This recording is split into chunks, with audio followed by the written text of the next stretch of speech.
Bonjour à vous et bienvenue. Je suis aujourd'hui avec Kaline Johnson. Bonjour, Comment ça va? ça va bien, toi? Ça va bien, merci. Donc, Kaline est là aujourd'hui pour nous parler de site web. Alors, j'aimerais ça, Kaline, que tu nous parles un petit peu de toi, de qui tu es, de comment t'es arrivée là-dedans, dans les sites web, parce que souvent, on imagine que l'informatique, qui est d'ailleurs très large comme terme, c'est vraiment un milieu réservé aux hommes. Et toi, tu es une femme. Oui, puis il y a de plus en plus de femmes justement là, dans ces différents domaines-là.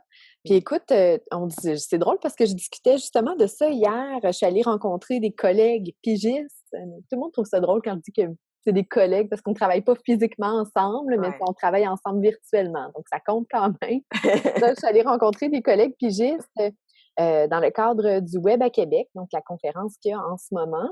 Moi, j'ai pas pu assister aux différentes conférences, participer au colloque, mais je suis allée rencontrer ces gens-là justement pour discuter avec eux, puis se rencontrer dans la vraie vie, parce que c'était jamais arrivé. Mmh. Souper ensemble, puis justement, on parlait de ça. On a tous, la majorité du temps, les gens qui travaillent dans le web ont tous un parcours autre avant, parce que ça n'existait pas le web avant. Mmh. Il y a 5 ans, il y a 10 ans, les gens savaient pas nécessairement que ah ben tiens, il y a ça qui va exister, puis je vais étudier là-dedans pour être prête quand ça va commencer à être populaire. Ben non, tu sais, Ouais. ça fonctionne pas de cette façon-là. Donc les gens qui sont arrivés dans le milieu du web, peu importe quelle branche spécifique du web ils travaillent, souvent c'est par accident.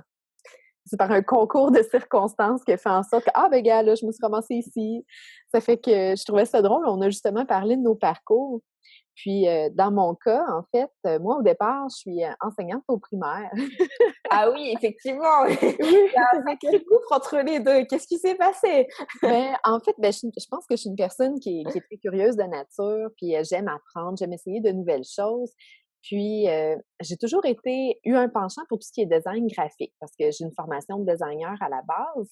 Ah quand même, donc il y a Oui. quand même un fil conducteur dans tout ça. Oui, c'est ça. Donc, j'ai, heu, j'ai toujours eu un penchant pour le design. Puis moi, ce qui m'intéressait particulièrement, c'est la bande dessinée.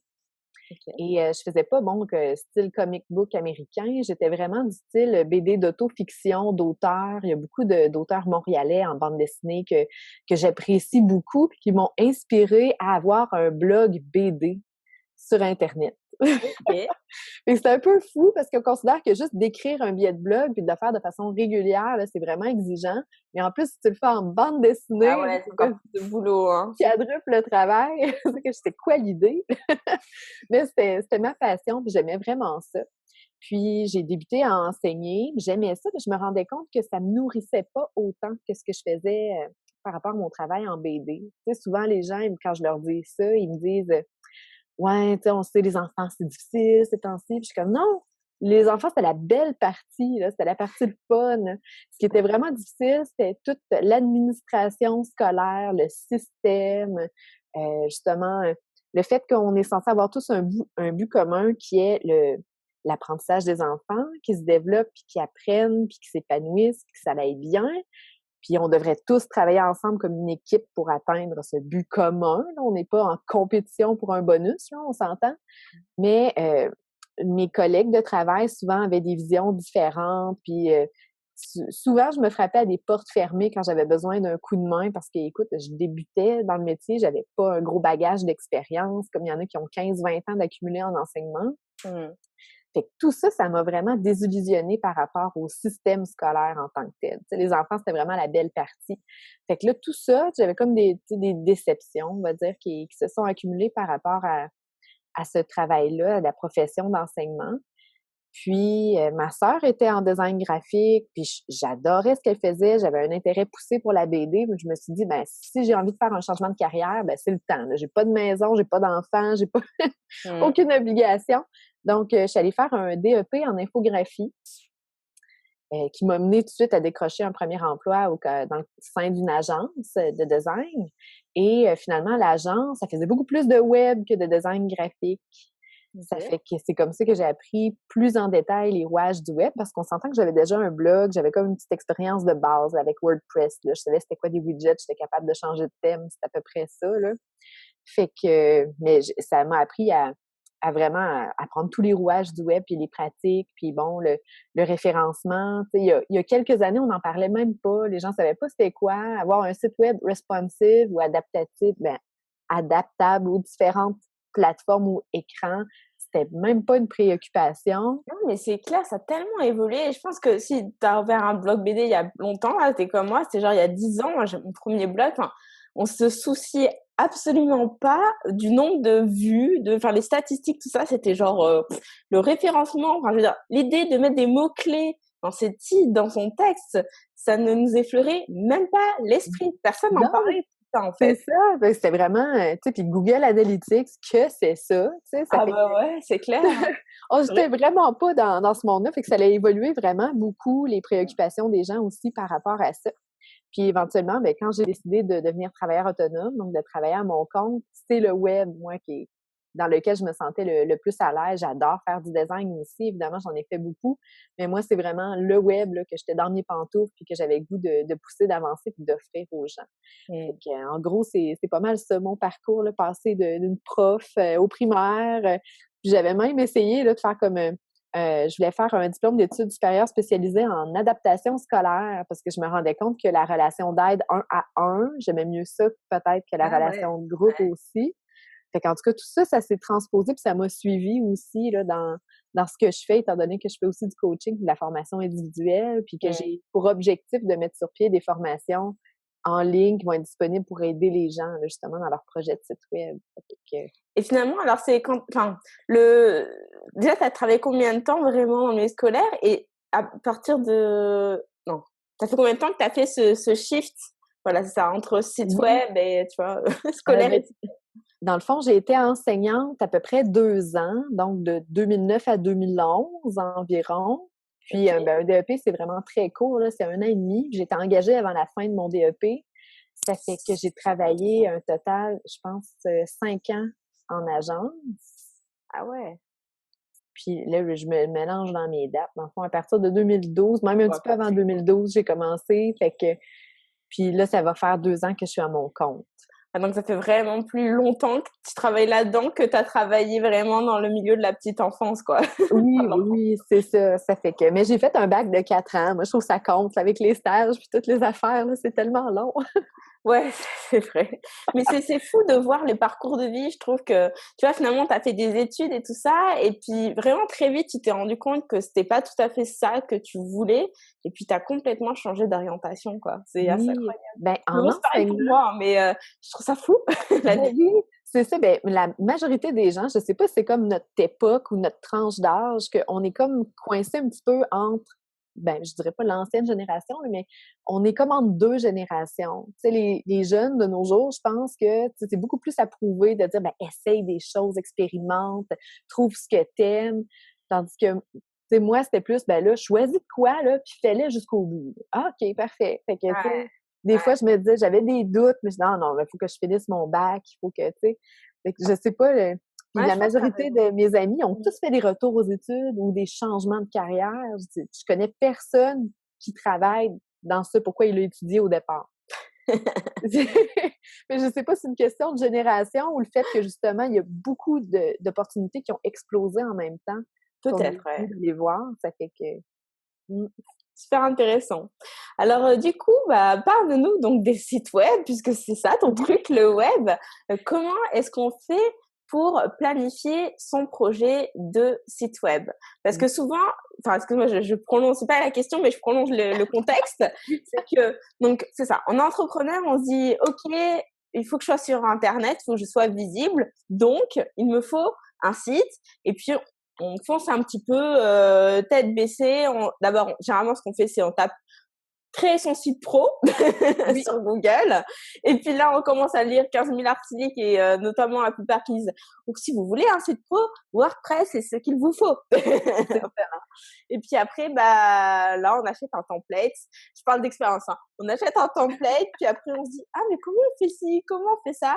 Et on fait plein d'erreurs qui auraient certainement pu être évitées si on avait réfléchi en amont. Et c'est pour ça que je tenais à ce que tu sois là aujourd'hui pour nous donner des conseils. Alors, comment on fait pour planifier son projet? Oui, puis c'est vraiment tellement important parce que ce soit nous-mêmes qui faisions notre site ou si on confie le projet à quelqu'un, cette étape de planification-là va faire toute la différence dans la conception du site. Puis ça va nous faire gagner énormément de temps aussi, évidemment. Là, c'est comme n'importe quoi. Là, si on prend le temps de le planifier, mais c'est Benjamin Franklin. Hey, c'est rare que je peux plugger là, des proverbes, en tout cas des citations. J'en ai une. C'est Benjamin Franklin qui disait genre, if you, if you don't plan, je serais jamais capable de le dire, mais bref, ça voulait dire. Je veux dire en français, hein, c'est bon. Ouais, ben tu sais, si tu planifies pas, tu planifies de pas réussir. T'sais, si tu planifies pas ta réussite, tu planifies ton échec, en Tu fait. vas te planter, quoi, c'est sûr. Ouais, c'est ça, là, tu sais, you're planning to fail. Ouais. If you're failing to plan, you're planning to fail. Ben, je l'ai eu. Bravo, Kelly. Benjamin, quel sage. Oui. Donc, c'est vraiment super important. Souvent, il y a des clients qui me contactent pour me confier la conception de leur site. Puis là, je leur dis, bon, ben le temps que vous rassembliez votre matériel, tout, on peut se donner un délai de 2, 3 semaines. Ben, tu peux pas commencer demain? Non, je peux pas commencer demain. J'ai pas... C'est d'abord, dans mon échéancier, ça marche pas. Fait. Aussitôt on oublie ça en partant. Mais même si j'étais disponible à 100%, ben, j'ai pas de texte, j'ai pas de logo, j'ai aucune idée de visuellement qu'est-ce qui t'intéresse ou pas. Tu sais, le design du site, il faut que je le fasse. C'est quoi ton objectif avec ton site web? C'est qui ton client cible? Tous ces trucs-là. Donc, les gens restent tout le temps un petit peu estomaqués puis ils me disent, ah, tu sais, non, j'avais comme pas pensé à ça, pas de problème, si je vais te guider, on va travailler ensemble puis on va le faire. Donc, c'est vraiment un besoin qui est très, très important. Tu sais, je pense que la première chose qu'il faut se demander avec notre site web, c'est quoi l'objectif? L'objectif principal. Est-ce que je veux présenter mon entreprise, présenter mes services? Ça, c'est une chose. Est-ce que je veux vendre mes services? Je veux pas juste les présenter, est-ce que je veux les vendre? Est-ce que je veux, par exemple, j'ai un commerce physique, puis je veux que les gens se déplacent et aillent à mon commerce, comme c'est le cas souvent dans les restaurants. Tu sais, j'ai un endroit, tu sais, je veux vous mettre l'eau à la bouche, je veux que vous veniez sur place puis que vous mangiez, tu sais, avec des photos écœurantes, vous allez tout faire « Ah, wow, faut aller là, faut essayer ça ». Ça fait que quel est l'objectif principal de notre site web? Donc, parfois, il peut en avoir plusieurs, mais au moins de connaître notre objectif principal, ça va vraiment nous guider dans la création de nos contenus, puis la sélection du matériel qu'on veut mettre de l'avant et le design des pages, parce que on va guider nos visiteurs de façon inconsciente à ce qu'ils atteignent l'objectif qu'on a fixé pour eux. Par exemple, un travailleur autonome, son site peut être designé de façon à ce que les gens remplissent le formulaire de contact. Donc, tranquillement, ils sont sur la page d'accueil, ils défilent, puis « Ah, non, c'est vraiment la personne que ça me prend, je vais lui écrire tout de suite. » Ou je vais aller sur sa page Facebook communiquer avec elle de cette façon-là. Donc, vraiment, de cibler nos besoins et nos objectifs, ça va nous permettre de vraiment structurer notre site de façon efficace. Ouais. Mais c'est pas tout le monde qui a besoin d'une page service ou d'une page portfolio. Tu sais, si ça t'aide pas à atteindre tes objectifs, peut-être que tu vas présenter ça d'une façon différente. Donc, tu sais, déjà là, je pense que ça, c'est vraiment très, très important. Ouais, je pense qu'effectivement, tu as soulevé 2 bons points là. C'est que déjà, d'une part, tu as dissocié la notion de présenter ses services et est-ce que c'est pour vendre? Parce que derrière, en fait, techniquement, quand tu veux vendre, bah, il y a des trucs à mettre en place qui sont Oui. différents. Enfin, il faut penser à une boutique virtuelle, des moyens de paiement, des moyens de facturer, des choses comme ça, qu'il n'y a pas forcément sur un site vitrine qu'est le site de présentation des services.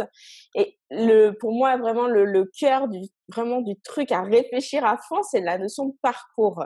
Ce que tu disais, c'est on peut faire en sorte que la personne remplisse le formulaire de contact, etc. C'est vraiment l'idée de où est-ce que je veux amener mon visiteur. Et ça, c'est une stratégie à réfléchir en amont et qui s'improvise pas.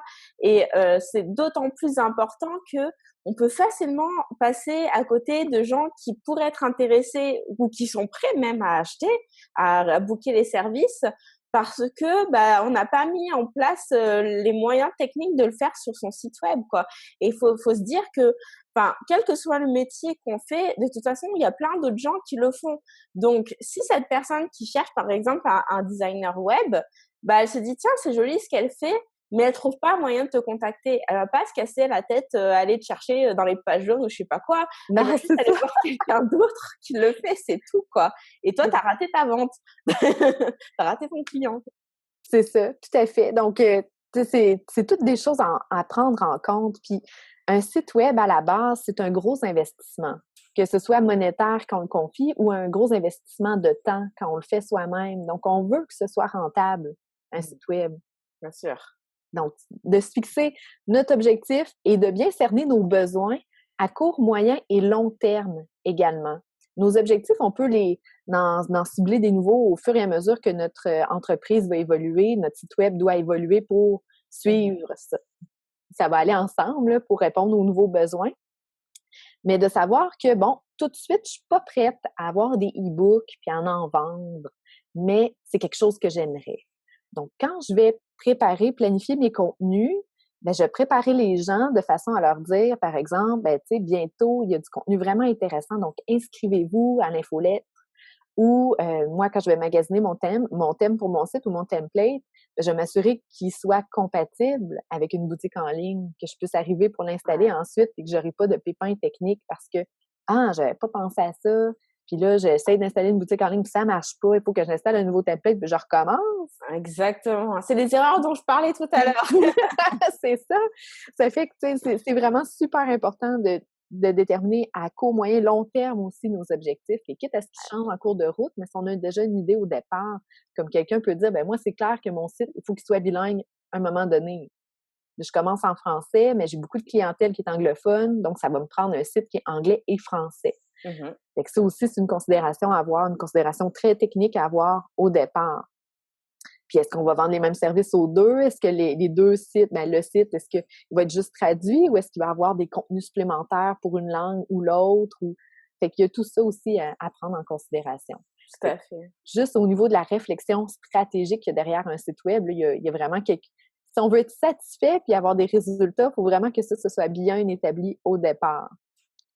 J'aurais tendance à penser, mais tu vas pouvoir me donner ton avis là-dessus, parce que c'est toi qui es vraiment plus spécialisé, c'est que vaut mieux peut-être essayer d'envisager un petit peu tous les cas de figure, tout ce qu'on pourrait un jour mettre en place pour vraiment intégrer ça dès le départ, plutôt que d'y aller avec vraiment quelques trucs, puis après se rendre compte au fur et à mesure que bah il faut ça, il faut ça, il faut ça, quoi. Oui, tout à fait, parce que justement, tu sais, c'est un petit peu le même principe que quand on se construit une maison. Un site web, Mm. c'est vraiment comme une maison. Fait que, tu sais, tu peux avoir déjà ton tapis puis ton divan puis te dire, ah, ce cadre-là, je l'adore, je vais le mettre à quelque part, c'est sûr. Sauf que, tu sais, arrive, là, puis avec ton marteau puis tes 2x4, là, puis essaye de la construire, ta maison, puis de mettre ton cadre puis ton divan puis ton tapis. Tu sais, si t'as pas réfléchi d'abord, si t'as pas fait un plan de la Ouais. maison que tu veux avoir. C'est le même principe de dire, ah, ben là, j'ai juste une salle de bain, ça serait vraiment pratique en avoir deux. Bon, ben comment que je fais ça à cette heure? Fait que, tu sais, c'est autant que possible, on essaie de planifier au départ. Tu sais, peut-être que tu vas dire, ah, la deuxième salle de bain, je n'ai pas besoin, mais toute la plomberie est correcte pour l'installer au sous-sol à cet endroit-là, qu'on va avoir le budget et qu'on va être prêt. Mm.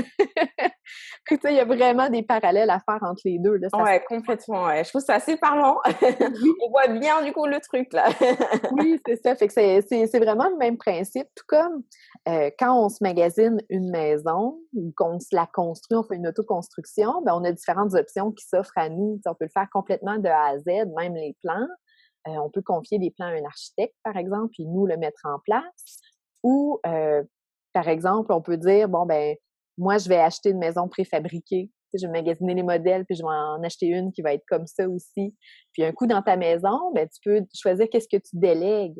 Parce qu'évidemment, construire un site web, ben, c'est du temps. Puis même un spécialiste va vous le dire, comme moi, ça me prend entre 40 et 60 heures faire un site web. C'est quand même énormément de temps.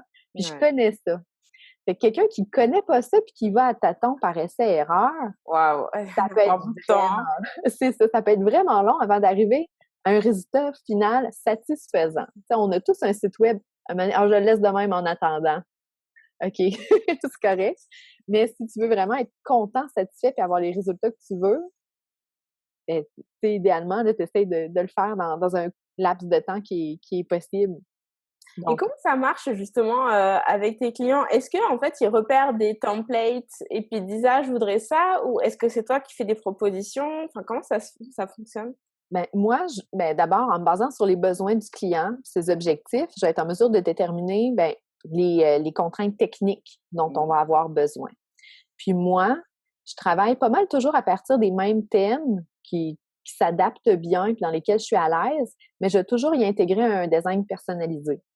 OK. Ça fait que je veux pas, dans la mesure du possible, je veux pas que quelqu'un aille sur un site que j'ai conçu et qu'il dise ah, tel thème. Ah oui, je le reconnais. Ah oui, mais tu sais, je connais une fille qui l'a utilisé aussi. Tu sais, Ouais. que ce soit juste les couleurs qui soient différentes. Ou, tu sais, je fais vraiment un travail de design graphique parce que, bon, à la base, je suis designer, donc c'est ce que j'aime faire. Fait que pour moi, c'est vraiment important que chaque site soit personnalisé au client, que ce soit vraiment à son image, puis en continuité avec son branding aussi. Parce que c'est un outil là, dans toute cette image de marque-là. Un site web, c'est un outil, c'est pas une finalité. Fait qu'il faut vraiment que tout ça, ce soit cohérent ensemble, que ce soit en harmonie, puis que ça travaille pour se nourrir l'un l'autre dans un sens. Et d'ailleurs, j'ai une question par rapport à ça, donc je soupçonne la réponse. Oui. Est-ce que les gens qui arrivent, parce que tu leur dis, est-ce que tu as un branding, une identité visuelle? Est-ce qu'ils en ont déjà une ou est-ce que vous allez travailler ensemble à la définir? Ça dépend vraiment, parce que j'ai comme, si on veut, deux types de clientèle. Donc, j'ai les gens qui viennent vers moi plus pour les formations coaching, puis eux, habituellement, c'est que quand on travaille par rapport à leur site web, ils ont déjà ça en main ou ils veulent le faire eux-mêmes, ou tu sais, c'est bien correct aussi. Puis sinon, ma clientèle qui est plus de conception de site, je travaille beaucoup avec des petites entreprises. Donc, eux, habituellement, ils ont déjà leur branding d'établi. OK. Occasionnellement, ça m'arrive que quelqu'un fait gage, je démarre mon entreprise, j'ai pas de logo, j'ai pas de site web, peux-tu tout faire ça? J'aime ça. J'aime ça. Ça me permet vraiment de développer des éléments d'image de marque qui vont pouvoir tout de suite être utilisés dans le site web et qui vont tout de suite m'aider dans mon travail. Donc, ça a été le cas, par exemple, pour limonade.ca, que j'ai développé vraiment leur image de marque. Fait que j'ai tout de suite fait des icônes que je savais que j'allais utiliser sur le site web pour présenter les services. En tout cas, j'ai vraiment aimé ça. Ça arrive pas souvent, mais c'est bien correct aussi. Mais quand ça arrive, je suis vraiment contente. Alors maintenant qu'on a bien vu la partie stratégique, vraiment la maison, là, comment on fait pour que les gens viennent voir la maison? Ben d'abord, c'est sûr que, évidemment, les réseaux sociaux, ça aide. C'est des canaux qui vont nous amener, qui vont amener les gens à aller visiter notre site web. Parce que notre site web, c'est vraiment ce qui nous appartient. Puis je pense que tu en parlais énormément aussi, que quand on construit notre communauté, ben c'est notre mailing list, c'est notre site web. Puis les réseaux sociaux, c'est juste des routes qui vont mener à ces maisons-là. On continue avec la métaphore. Ou la comparaison, là, c'est parce que ça se fait bien. Donc, en ayant un site web avec des contenus intéressants, tu sais, je pense que les gens se cassent beaucoup la tête avec l'aspect technique du référencement web, mais je pense qu'à la base, c'est un site web qui est visuellement agréable, qui se transpose bien soit sur un cellulaire ou une tablette ou un ordinateur ou même un laptop, parce que des fois, les écrans n'ont pas tous des tailles semblables ou proportionnelles. Déjà là, des contenus intéressants, quelque chose qui est visuellement agréable, ben les gens vont avoir le goût d'aller voir. Et puis un coup qu'ils vont être dessus, ben ils vont avoir envie de fouiller, puis de voir qu'est-ce qu'il y a ailleurs. Parce que ça, c'est un des aspects du référencement, justement, c'est le bounce rate qu'on appelle. C'est les gens qui tombent sur un site, puis qui descendent, puis ils s'en vont au bout de quelques secondes. Donc, on dit qu'ils rebondissent. Ça compte même pas comme une visite. Dans le fond, c'est que, tu sais, ils sont tombés dessus, pouf, puis ils sont partis. Fait que ça, évidemment, on essaie d'avoir un taux le plus faible possible, puis d'avoir justement un site web qui est bien monté, qui est agréable, avec des contenus pertinents que les gens vont avoir le goût d'aller télécharger ou de consulter ou de partager. Évidemment, ben c'est le cœur. C'est le cœur pas de la solution du problème. C'est pas le problème, c'est le but.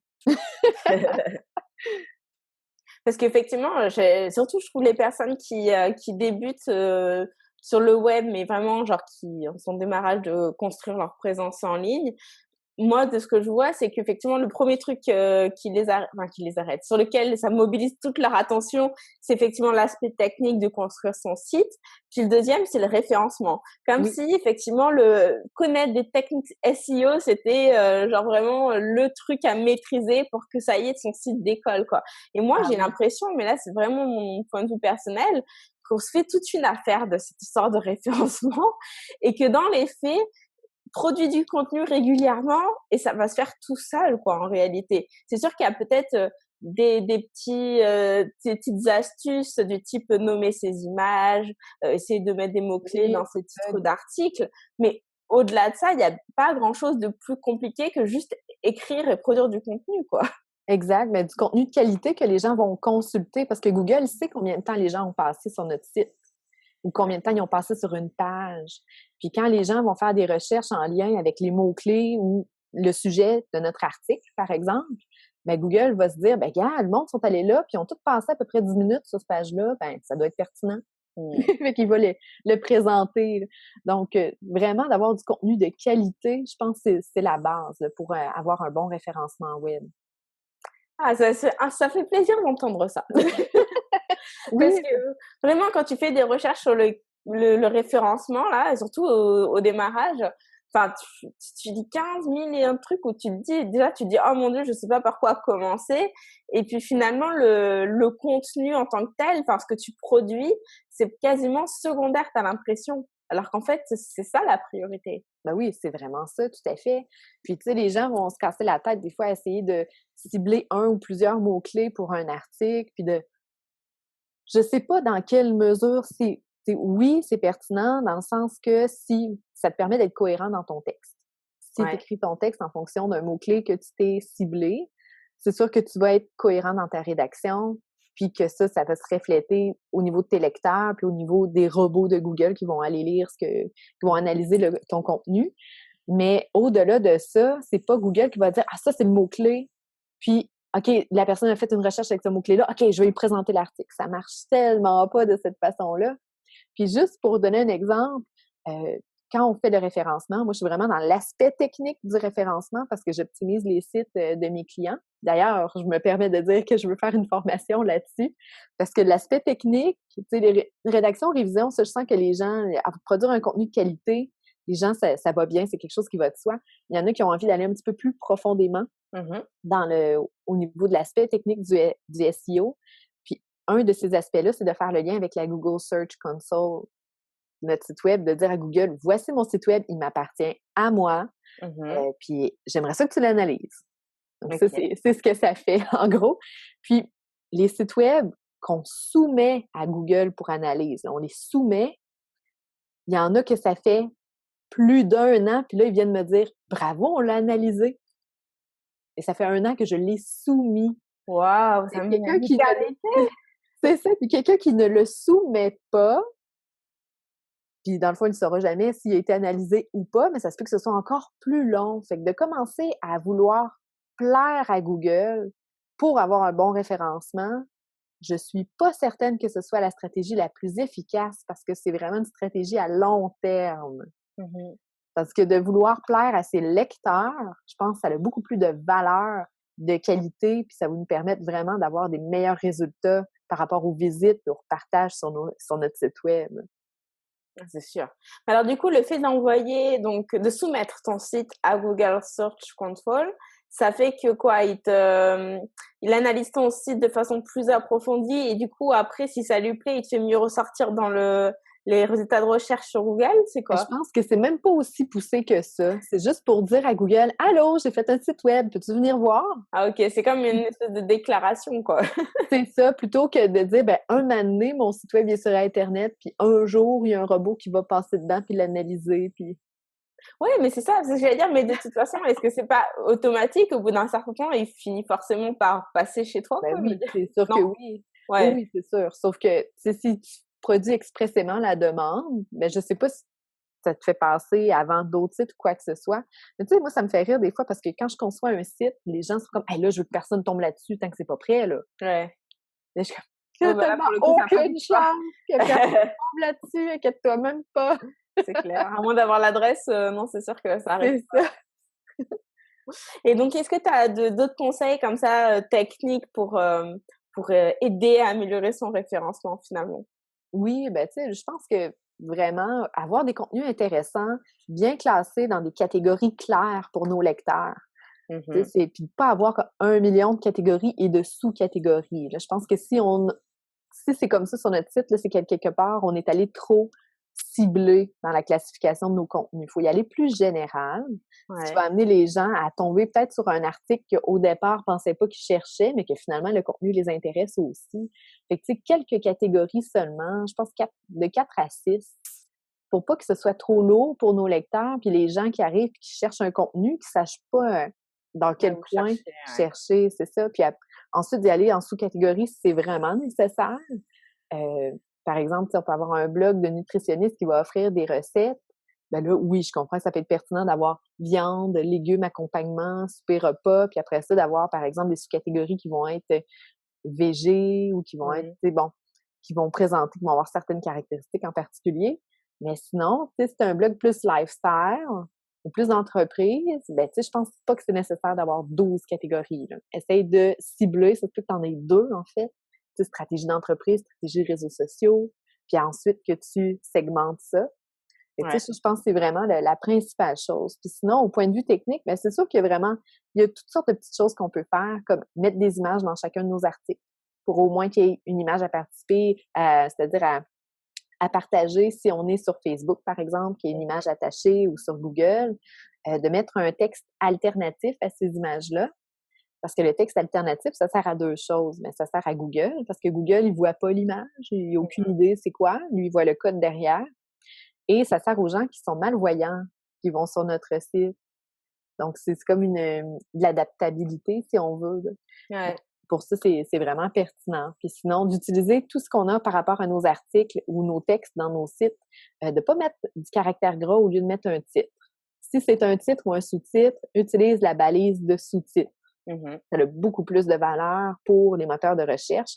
Puis pour tes lecteurs aussi, ça leur permet de vraiment visuellement segmenter le texte en morceaux, puis d'aller tout de suite à la portion qui nous intéresse, parce que quand on lit sur le web, on lit vraiment pas de la même façon qu'on lit une revue ou un journal. Tout de suite, là, on va descendre, exact, puis on va aller repérer l'information qui nous intéresse, puis là, c'est « Ah, ça m'intéressait, ben finalement, je vais le lire au complet, l'article. » Donc, tu sais, on a comme un comportement qui est différent aussi par rapport à ça. Fait que de mettre des titres et des sous-titres, ça aide énormément les lecteurs, et évidemment, ça aide pour le référencement aussi, là.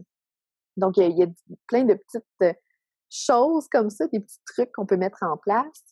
Puis évidemment, la vitesse de notre site va avoir un gros impact sur l'expérience. Que tu rentres dans la vitesse, parce que c'est un point important, pour juste te donner un petit conseil en plus aussi pour effectivement permettre au lecteur de poursuivre sa lecture.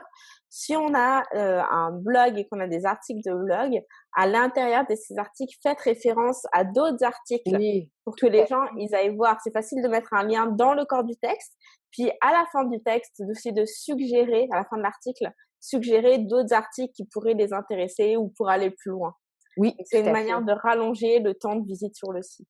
Exact. Donc, la vitesse. Oui, la vitesse. Ben, c'est clair qu'on a tous vécu ça au moins une fois dans notre vie. Arriver sur un site, on a cliqué sur un lien parce que ça a l'air vraiment intéressant, je vais aller voir ce que c'est, par curiosité.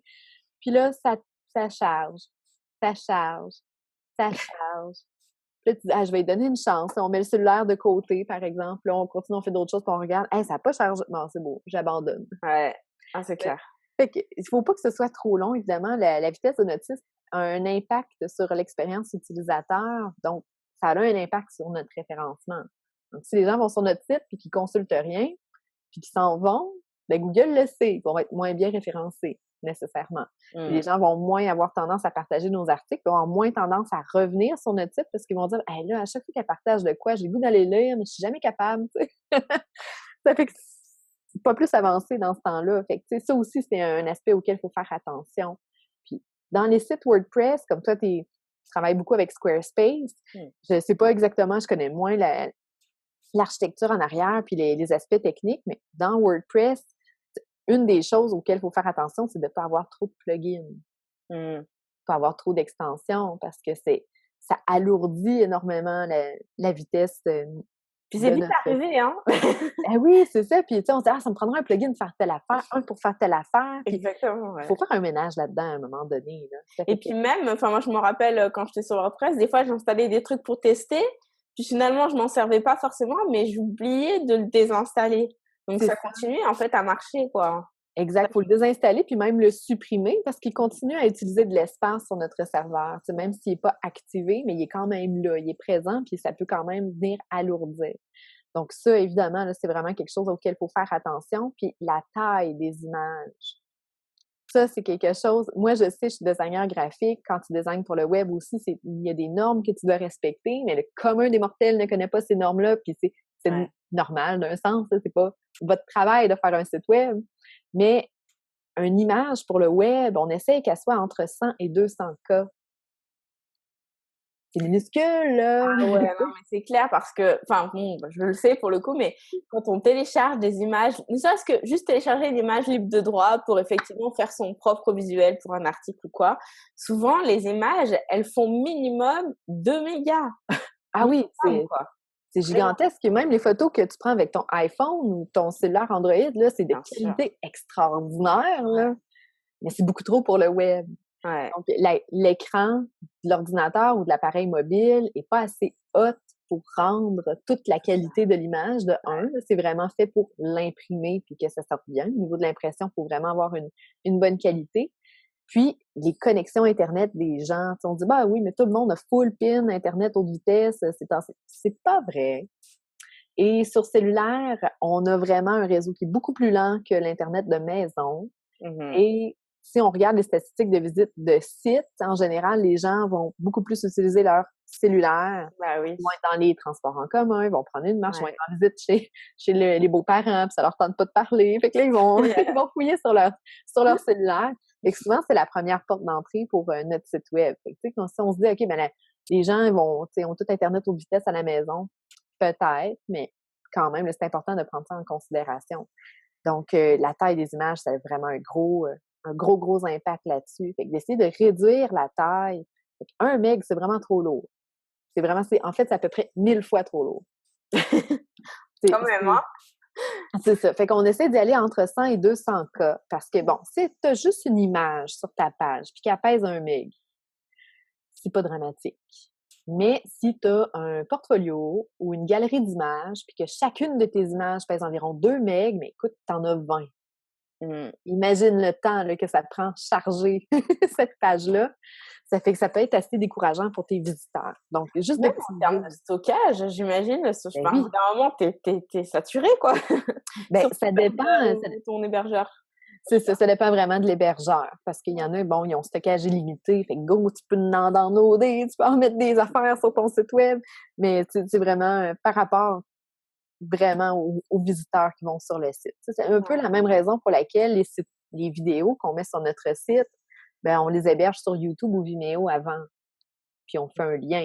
Fait que oui, Exactement. ils vont quand même être présents là, mais ils seront pas chargés en même temps que le contenu de la page. Ça fait que ça alourdit moins. Et ça, c'est Ouais. des petites choses vraiment simples qu'on peut faire et qui est accessible à tout le monde. Il y a beaucoup de gens qui se font des visuels dans Canva. Ben, Canva fait des visuels vraiment pesants. Fait que ça aussi, c'est à faire attention. Ouais, je pense que c'est important de bien redimensionner ces images enfin, pour leur réduire le poids, là, justement, avant de le mettre parce que, on se dit effectivement, bah, regarde, je mets une photo dans un article, je fais un article par semaine, c'est pas énorme. Ok, mais au bout d'un an, ça fait plus d'une 50aine d'articles. Plus les années passent et plus ça fait quand même beaucoup de photos, quoi. Oui, tout à fait. On s'en rend pas forcément compte. OK. Est-ce que tu avais d'autres points à nous parler justement pour, améliorer son site web ou est-ce qu'on a fait pas mal le tour? Ben, dans le fond, par rapport à l'amélioration du site web, t'avais-tu d'autres questions? Je vais voir si ça peut rentrer là-dedans. C'est ce que je suis en train de regarder dans mes petites notes, mais, je sais tout ce que j'avais noté en fait. C'est bon. Ben, écoute, au niveau de la planification, je pense qu'il est important de retenir, c'est Oui. vraiment de cibler nos objectifs, nos besoins, puis qu'est-ce qu'il faut mettre en place concrètement dans notre site pour atteindre ces besoins-là. Il y en a qui vont avoir besoin d'un pop-up, il y en a qui n'en auront pas besoin, il y en a qui vont avoir besoin d'un formulaire d'inscription à l'infolettre, comment qu'il faut tout configurer ça. Puis, que ce soit pour le confier à quelqu'un d'autre ou pour le faire soi-même, moi, j'ai comme une petite méthode de travail. Là. Je me fais un dossier dans Drive, puis je me fais comme un dossier par page de mon site. Les photos, je vais les mettre dans ce dossier-là avec le texte pour que tout soit rassemblé au même endroit. Donc, moi, quand j'arrive pour faire la conception de mon site, je fouille pas pour trouver mon matériel. Puis les gens que je guide, quand ils font leur site eux-mêmes, je leur montre à rassembler leur matériel de cette façon-là. Parce que là, bon, j'avais telle photo à telle place, à quelque part sur mon ordi, puis c'est elle que je voulais prendre, puis là, ça te prend une demi-heure à la trouver. C'est pas efficace. Ah ouais, c'est insupportable. Et franchement, moi, la première, ça m'arrive tout le temps. Non, c'est ça. Ça fait que, tu sais, au moins regrouper nos contenus, puis de les classer d'une façon qui nous parle, puis ça va être facile pour nous, que ce soit par année, par mois ou peu importe, par sujet, mais au moins d'arriver à trouver notre information rapidement. C'est de la discipline, hein, franchement. Hein. Oui, c'est ça, mais tu sais, ça aide au quotidien, puis même à l'élaboration, là, ça aide énormément. Puis on n'a pas parlé beaucoup du design du site, mais quand on veut concevoir notre site, ou tu sais, c'est un peu comme, là, moi, je suis en démarche pour me faire tatouer, exemple. Oui. Mais tu sais, mon tatouage, je peux juste faire comme « dessine-moi un tatou ». Là, il a fallu que je dise un peu ce que j'aimais, puis qu'est-ce que j'aimais pas, puis fait qu'avec un site web, c'est le même principe. Que ce soit pour nous ou pour qu'on le fasse nous-mêmes ou qu'on le confie à quelqu'un, d'avoir déjà une idée en tête du style qu'on aime. Fait d'avoir une liste de sites que visuellement, on aime l'atmosphère qui se dégage du site, on aime la façon dont les contenus sont présentés, l'ordre dans lequel ils sont présentés. Tu sais, ça peut être des choses à dire. Ben moi, j'aimerais ça avoir, par exemple, une grande image qu'on arrive qui prend tout l'écran. Puis il y en a d'autres qui vont dire « Ah non, ça m'énerve, faut que les gens, ils scrollent. » Puis bon, OK, parfait. Fait que juste avoir une bonne idée de ça va vraiment nous aider. Puis moi, je me fais tout le temps un petit dessin, un petit plan de ce que je voudrais. Fait que, ben, moi, c'est un wireframe qu'on dit dans le métier. Mais bref, de se faire comme un petit dessin de notre page, puis d'aller placer à peu près nos contenus, ça nous évite de vraiment jouer puis d'être perdu dans notre page blanche quand on arrive pour concevoir notre site. Fait que ça peut accélérer le processus d'avoir en tête nos objectifs, d'avoir nos textes qui sont prêts, puis de savoir à peu près où est-ce qu'ils vont aller. Parce que souvent, les gens me disent, ben c'est difficile d'écrire, car je sais même pas ça va aller où. T'sais, visuellement, quelle longueur que je dois mettre pour que ça rentre bien, que, tu sais. Fait que, tu sais, d'essayer de faire tout ça simultanément, ça va nous aider beaucoup. Puis quand on va arriver à le faire concrètement, ben ça va rouler, là, ça va couler de soi. Fait que vraiment, là, c'est... Et tu disais sur le Drive de mettre une page une feuille par page, enfin un document par page. Oui, c'est ça. Puis même, je me fais un dossier. Fait que j'ai un dossier qui s'appelle accueil, j'ai un dossier qui s'appelle service. Puis dans service, je peux même avoir 3 dossiers pour chacun des services pour vraiment que les images et les textes soient rassemblés au même endroit. D'accord. Et j'ai pas comme Est-ce que tu fais ça aussi pour, je sais pas si tu fais des articles de blog, est-ce que tu as ça en brouillon à chaque fois systématiquement aussi? Ben moi, je rédige directement dans le site web. Parce que comme WordPress, par exemple, fait des sauvegardes automatiques, puis je peux enregistrer mon brouillon puis y retourner, ben c'est plus simple pour moi. Vraiment que je pourrais très bien le faire dans Google Drive, mais moi, ce qui m'énerve, c'est de faire un copier-coller, puis après ça, d'enlever le code qui suit. Ou, Ah ouais, la mise en page après, c'est terrible. Oui, c'est ça. Fait que ça, la mise en texte, la procédure me dérange au niveau de ça. Mais quand je rédige pour moi, je fais toujours directement dans WordPress. Et est-ce que, justement, tu parlais des sauvegardes, est-ce que tu conseilles de faire régulièrement, genre, des sauvegardes de son site au complet, d'exporter son site au cas où? Enfin, c'est quoi les préconisations en la matière? Oui, ben c'est super important de faire des backups, d'avoir au moins un système de backup automatique qui est installé.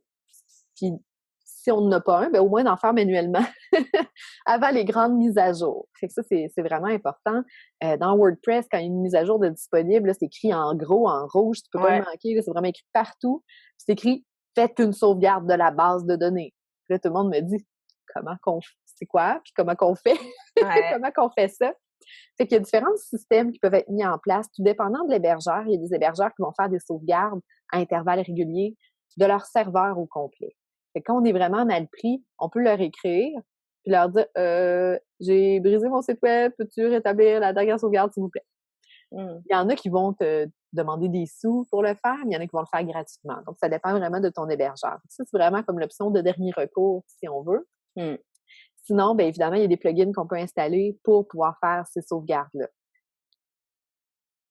Après, je crois que la question suivante, enfin, ça sera peut-être pas ça difficile à expliquer, mais c'est genre, effectivement, on se demande comment on fait pour faire une sauvegarde, mais aussi, si jamais un jour on en a besoin, comment on fait pour la rétablir? Et ça, c'est encore autre chose, hein. Non, c'est ça, parce que, bon, tout dépendant du système qu'on utilise, puis de nos connaissances techniques, évidemment, il y a des solutions qui sont plus automatisées ou automatiques, puis que, bon, on clique sur un bouton, puis tout se fait pour nous, puis ça va bien, mais souvent, ces solutions-là vont être payantes. Ouais. Et bon, on a des solutions qui sont plus gratuites, qui demandent d'avoir une certaine connaissance, mais parfois, tu sais, si on a tout brisé, il faut se trouver un spécialiste puis lui dire, voici mon backup, fais quelque chose avec ça, Ouais. s'il vous plaît. Ah non, c'est sûr, parce que là, c'est la catastrophe hein, quand tu perds ton site. Hein. Non, c'est ça. Puis souvent, des fois, ça peut être juste une petite erreur de manipulation où on a lancé la mise à jour automatique, puis finalement, notre ordinateur, il a lui-même fermé pour faire des mises à jour. Ou, tu sais, des fois, c'est juste une petite erreur de parcours comme ça, puis qu'il faut aller régler le petit problème ou, ben, on efface et on recommence à l'aide du backup qu'on a fait avant, là. Fait que, mais tu sais, les gens, souvent, moi, ça me fait rire. Les gens qui viennent vers moi, puis que je fais des formations et des coachings, ils ont tellement peur de briser leur site web. Là, Ah, c'est sûr, c'est l'angoisse. ça, mais hey, si j'installe ça, mais pour vrai, il va rien arriver. Tu sais, je suis comme, non, non, moi, je suis comme, pas de trouble, fais ça, parce que je sais comment le rétablir, mon site. Là, s'il arrive une erreur, là, ça m'est tout arrivé déjà. Tout passé par tous les problèmes qui pouvaient exister. Je connais pas mal les solutions à tout. Si je suis vraiment désespérée, c'est sûr que Google est mon meilleur ami. Il va m'aider à ce moment-là à trouver une solution, évidemment. Bon, bah, ça, c'est rassurant. Bon, en tout cas, merci beaucoup, Camille. On a vu plein de choses. Donc, pour récapituler un petit peu tous les bons conseils que tu nous as dit, donc, la première chose à faire quand vous voulez construire votre site, finalement, c'est déjà de réfléchir à qu'est-ce que vous voulez faire avec votre site, pourquoi, pour qui, comment, finalement. Faut vraiment envisager tous les cas de figure qu'on va inclure en termes de fonctionnalités sur son site web. La deuxième chose dont on a parlé, c'était du référencement. Donc, de bien, effectivement, mais ça rejoint un petit peu la notion de parcours, hein, de réfléchir à comment proposer du contenu de qualité et le mettre en avant pour que les gens restent le plus longtemps possible. Et que bien sûr, pour améliorer ton référencement, la vitesse de ton site web compte énormément. Et pour ça, attention aux plugins, attention au poids des images. Et je crois que oui, c'est ça. Faites des sauvegardes. Oui, Voilà, c'est toujours bien, là, faire des sauvegardes, peu importe ce qu'on veut faire sur notre site, faire une petite sauvegarde avant. par sécurité. Oui. Super. Et ben, merci beaucoup, Kayline, pour tous ces bons conseils. Ben, c'est moi qui te remercie de m'avoir donné l'opportunité de venir discuter avec toi puis tous nos auditeurs ce matin. Et si on veut te retrouver, où est-ce qu'on peut aller? Plein d'endroits. Bien sûr, par un site. Oui, c'est ça. Donc, j'ai mon site web. L'adresse, ça me fait rire parce que ma mère me demande tout le temps, tu sais, elle dit, ah, ben, je voulais te donner ton site, mais c'est quoi donc? KaylinJohnson.com. Il n'y a pas plus simple. C'est mon nom, maman. C'est mon nom. KaylinJohnson.com, c'est mon site. Je suis en train de me démarrer une chaîne YouTube pour donner des trucs et astuces spécifiques à WordPress. Mais je vais aussi élargir un petit peu par rapport à tout ce qui est justement planifier son projet de site web, les boutiques en ligne, ces trucs-là. Yeah. Donc, je suis en train de créer du contenu pour cette chaîne-là que je veux mettre en branle. Ensuite, ben, je suis sur Instagram. Ça a l'air que je fais bien des stories. Fait que si vous êtes des consommateurs de stories, ça a l'air que c'est pas si pire. Je vais aller voir ça parce que moi, Instagram, je ne regarde jamais les photos, mais alors par contre, je regarde les stories. Ah oui, moi aussi. C'est rare maintenant que je défile le fil d'actualité Instagram. Ouais. Je suis vraiment... Sauf dans une story, si quelqu'un fait nouveau post, tu sais, ouais, une photo, tu vas aller voir. Mais c'est fou, hein, cet usage d'Instagram, comment c'est en train de changer ça aussi, hein? Oui, ben tu sais, avant c'était Snapchat qui était comme ça. Exactement. Ouais. Moi, j'étais beaucoup Snapchat, puis là, j'ai vraiment délaissé pour Instagram, justement parce que là, je voyais pas le... C'est pas vrai. C'est pas vrai que je voyais pas le but d'Instagram, mais je le comprenais pas. On s'était pas apprivoisé encore. Puis, tu sais, je l'aimais comme pas tout à fait. C'est un peu comme un chat qui t'adopte, puis là, tu te regardes, puis là, tu sens que ça va se cacher. J'étais un peu comme ça. Mais moi, c'est toujours ça. Hein. Je trouve Instagram, c'est pas facile. Moi, je trouve ça trop compliqué. Déjà, il faut faire des belles photos, super alléchées, puis il faut utiliser les bons hashtags, tout ça, là. Moi, j'ai pas le temps pour ça. Ah non, c'est ça. Fait que, mais les stories, que c'est vraiment sans prétention, ça dure 24 heures.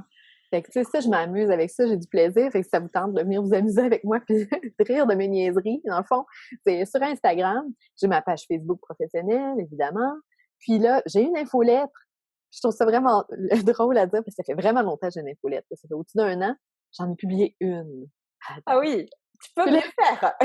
Oui, mais c'est ça. Puis là, je suis en train de mettre sur pied, justement, un sujet d'infolettre que ça va être comment vous guider avec votre ménage de printemps de votre site web. Ah, cool! Et on va aborder justement l'aspect des sauvegardes, des mises à jour, les plugins, les images, puis qu'est-ce qu'on peut faire pour optimiser notre site, puis vraiment faire épurer ça, là, pour que ça aille bien, puis qu'on ait quelque chose, pas un nouveau site, mais quasiment. Tu sais, comme quand on fait du ménage chez nous, ah, je me reconnais plus. Ben, c'est ça. Fait qu'on va faire un petit ménage sur notre site web. Donc, c'est ce que je propose aux gens qui vont s'abonner à mon infolette. Ah ouais, bah allez vous inscrire pour pas manquer ça. Puis en plus, ce sera cool, du coup, si tu fais des vidéos, tu vas pouvoir les envoyer dans ton infolette, comme ça on aura des conseils régulièrement, c'est cool. Ben oui, mais comme toi, tu fais, écoute, Ah, écoute, moi j'adore YouTube, alors non, c'est ça. Ben moi, j'ai du plaisir justement à regarder les capsules que tu fais, puis tout, on voit que c'est naturel. Fait que je me dis, j'ai envie de faire ça, moi, c'est inspirante. oh, c'est gentil, merci. Bon, bah écoute, merci beaucoup encore une fois d'être venu. Et puis je vous dis à très bientôt tout le monde. Salut, salut! Bye!